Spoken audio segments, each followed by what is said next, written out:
3 жылда үкімет тарапынан өте үлкен қолдаулар болды. Қазандықтарды жөндеуге 12 миллиард теңге бөлінді.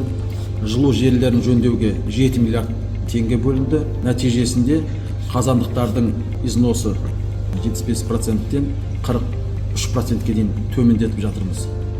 Жылу желілерінің тозығын 82%-тен 59%-ке дейін төмендетіп жатырмыз. Бұл жұмыс жылда жалғасатын болады. Біздің басты мақсатымыз осы Риддер тұрғындарының қысқы жылыту маусымында өз үйлерінде жақсы өмір сүрулерін жағдай жасауымыз қажет.